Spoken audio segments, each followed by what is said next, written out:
નમસ્કાર મિત્રો, યોગેશ્વર પથ ચેનલમાં આપનું હાર્દિક સ્વાગત છે.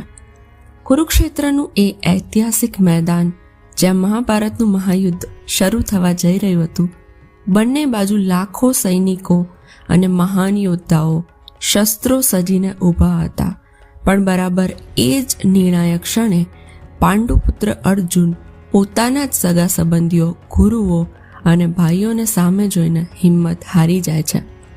તેનું શરીર ધ્રુજવા લાગે છે અને તેના હાથમાંથી તેનું મહાન ગાંડીવ ધનુષ સરી પડે છે. અર્જુન યુદ્ધ કરવાની ના પાડી દે છે. એવા સમયે રથના સારથી બનેલા ભગવાન શ્રી કૃષ્ણ અર્જુનની મૂંઝવણ દૂર કરવા માટે જે પરમ જ્ઞાનનો ઉપદેશ આપે છે તે માત્ર અર્જુન પૂરતો સીમિત નહોતો. એ ઉપદેશ એટલે શ્રીમદ ભગવદ્ ગીતા, જે આજે હજારો વર્ષો પછી પણ આપણા બધા માટે જીવન જીવવાનો, સંઘર્ષો સામે લડવાનો અને સાચો માર્ગ શોધવાનો સૌથી મોટો મંત્ર છે. ખૂબ જ સરળ ભાષામાં સમજીશું, જે આપણા જીવનની દરેક નાની મોટી ચિંતા અને મૂંઝવણનો કાયમી અંત લાવી શકે છે. આ વિડીયોને તમારો જીવનને જોવાનો દ્રષ્ટિકોણ બદલી શકે છે.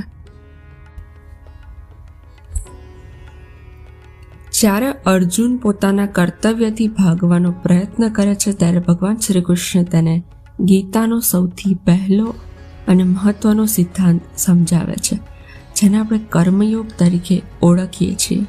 ભગવાન શ્રી કૃષ્ણ ગીતાના 2 અધ્યાયના 47મા શ્લોકમાં કહે છે, કર્મણ્યે વાધિકારાસ્તે મા ફલેષુ કદાચન મા કર્મ ફલ હેતુર્ભૂમા તે સંગોત્સ્ત્વ કર્મણી.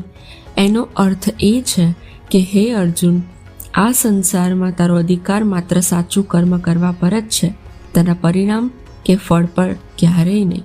તું પરિણામની ઈચ્છા રાખીને કર્મ ન કર અને કર્મ ન કરવાનો પણ આગ્રહ ન રાખ. આપણે આપણા રોજિંદા જીવનમાં પણ ઘણીવાર આ જ ભૂલ કરીએ છીએ.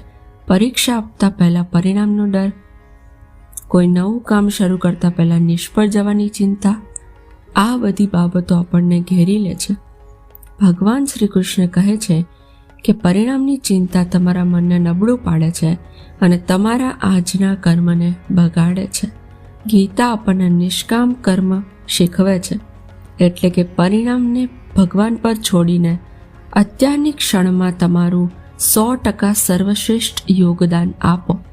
જો તમારો પ્રયત્ન સાચો અને પવિત્ર હશે તો તેનું ફળ ચોક્કસ સકારાત્મક જ મળશે.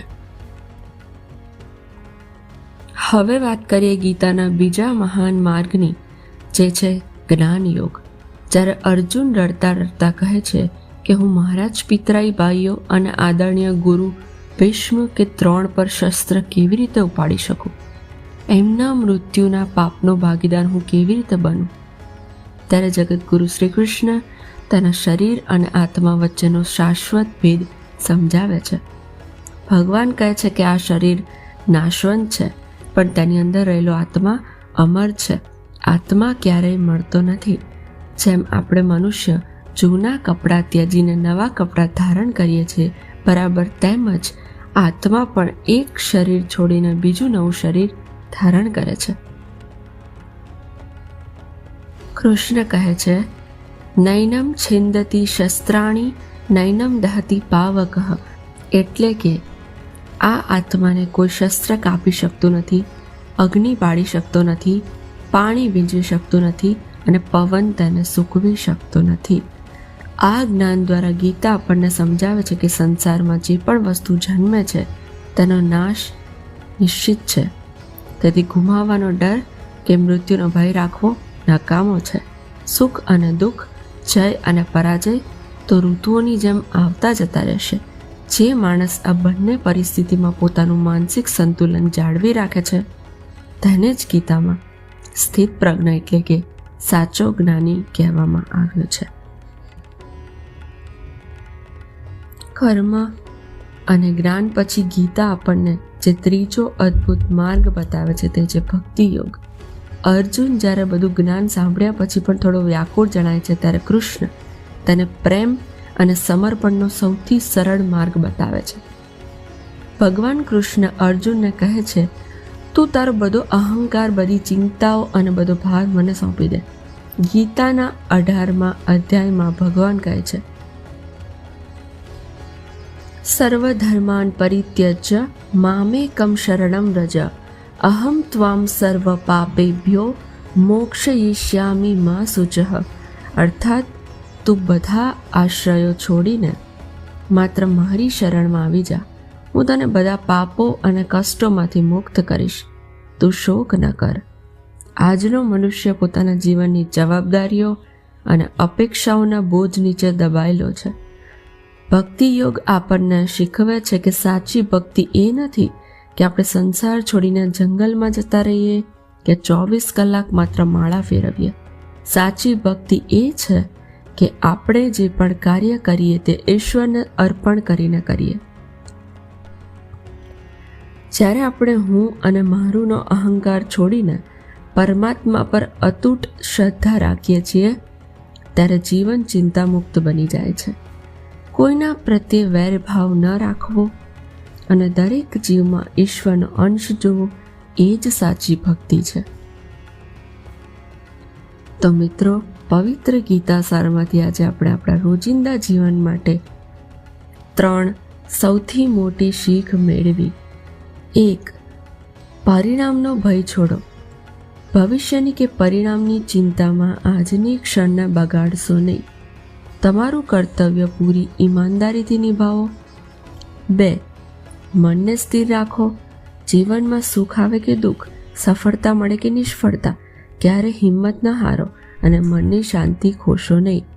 ઈશ્વરીય ન્યાય પર ભરોસો.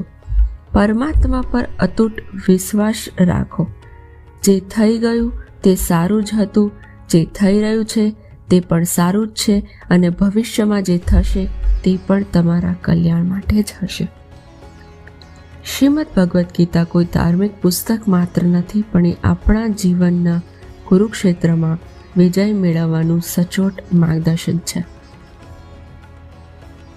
જો તમને આ ગીતા સારમાંથી થોડી પણ પ્રેરણા મળી હોય તો કોમેન્ટ બોક્સમાં જય શ્રી કૃષ્ણ ચોક્કસ લખજો. આ વિડીયોને લાઈક કરજો અને તમારા મિત્રો કે પરિવાર સાથે શેર કરજો. આવી જ સનાતન અને આધ્યાત્મિક વાતો માટે આપણી ચેનલ યોગેશ્વર પથ ગુજરાતીને સબસ્ક્રાઈબ કરવાનું ભૂલતા નહીં. હંમેશા હસતા રહો અને તમારા કર્તવ્ય પથ પર આગળ વધતા રહો. ભગવાન શ્રી કૃષ્ણના આશીર્વાદ આપણી સાથે હંમેશા રહેશે. જય શ્રી કૃષ્ણ. હરિઓમ તત્સત.